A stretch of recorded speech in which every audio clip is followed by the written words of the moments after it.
The door clicked shut with a finality that echoed louder than any courtroom verdict I had heard that morning. It wasn't just a door. It felt like something inside me had been sealed away too. My hands were still trembling from signing the last paper that ended 10 years of marriage.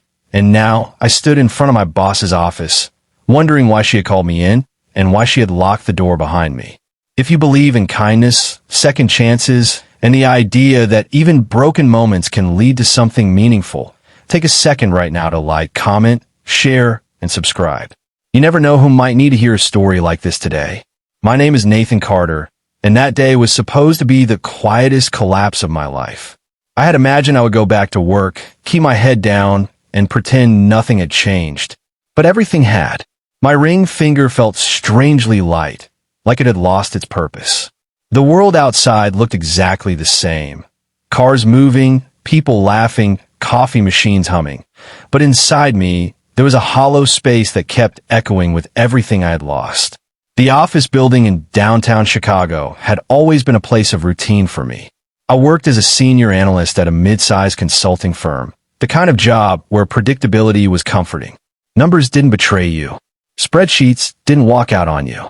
Deadlines didn't lie awake at night, wondering if they still loved you. It was safe, controlled.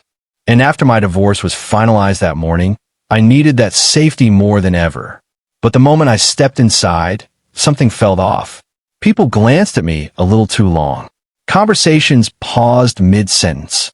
I had told almost no one about the divorce, but somehow, the news had traveled faster than I had. Maybe it was written on my face, the exhaustion, the quiet devastation, the look of someone who had just lost a life they thought was permanent. My boss, Rebecca Lawson, had sent me a message the second I logged in. It was short, simple, and unusually direct. Come to my office. Now, Rebecca wasn't the type to call people in without reason. She was known for being composed, sharp, and emotionally distant. The kind of leader who commanded respect without ever raising her voice. In 3 years of working under her, I had never seen her lose control or blur the line between professional and personal. That's why the locked door made no sense. She didn't say anything at first. She just stood there, her back to me, looking out the large glass window that overlooked the city. The silence stretched longer than it should have, and for a moment, I wondered if she was going to fire me. Maybe she thought I wouldn't be able to perform anymore. Maybe she saw weakness in me now. I swallowed hard, trying to steady my voice, but before I could speak, she turned around. And that's when I noticed something I had never seen before. Her eyes were not the calm, unreadable ones I was used to. They were softer, almost fragile. What she said next didn't come out like an order or a corporate statement. It came out like something she had been holding in for a long time. She said she knew. At first, I thought she meant the divorce. But then she kept going. She said she knew about the late nights I stayed at the office, not because of deadlines, but because I didn't want to go home. She knew about the way my work had become my escape, my shield against something falling apart long before I admitted it. She said she had seen the cracks months ago, even when I thought I was hiding them perfectly. I didn't know what to say. No one had ever looked at me that closely before. Then she said something that completely broke me. She said she understood because she had been there. Rebecca Lawson, the composed, untouchable boss I had always seen as almost invincible, began to tell me about her own past. Years ago, she had gone through a divorce that nearly destroyed her. She had lost not just her marriage, but her sense of identity. She said there were days she couldn't get out of bed, nights she sat alone in her apartment staring at walls that felt too empty to breathe in. As she spoke, the office didn't feel like an office anymore. It felt like a place where two broken timelines had collided. She told me that on the day her divorce was finalized, she had also come back to work, pretending everything was fine. But it wasn't, and no one had stopped her. No one had locked the door and forced her to face what she was feeling. She said she had spent years wishing someone had done that for her. And then she looked at me, not as my boss, but as someone who recognized pain.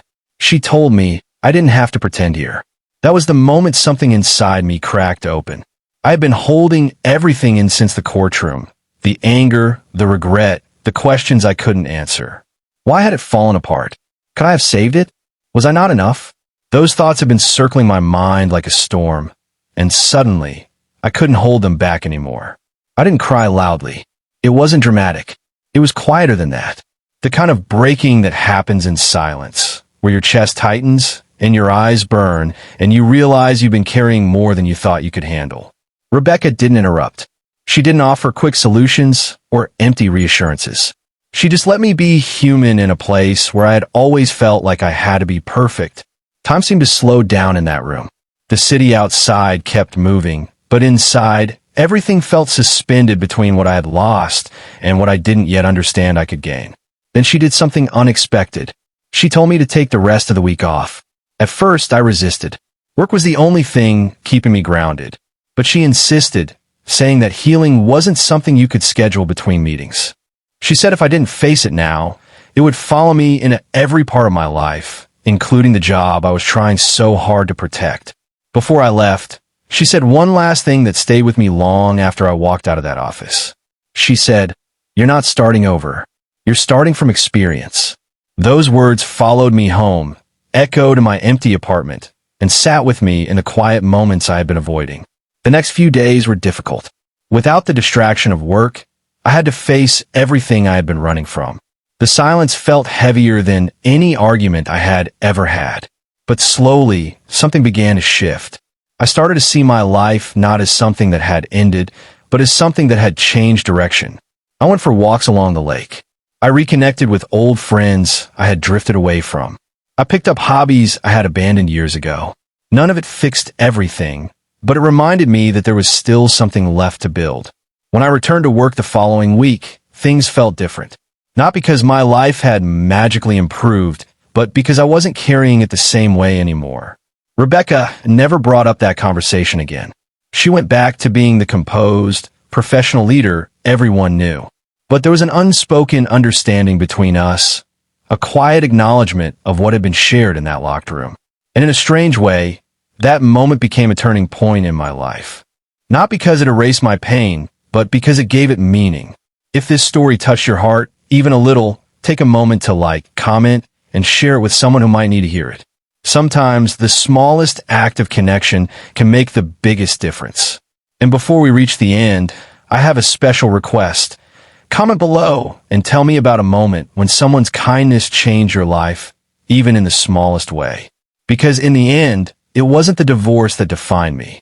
It wasn't the loss or the failure or the loneliness. It was that locked door. And the person on the other side of it who chose not to judge me, fix me, or ignore me, but simply see me. Sometimes, that's all it takes to start putting the pieces back together.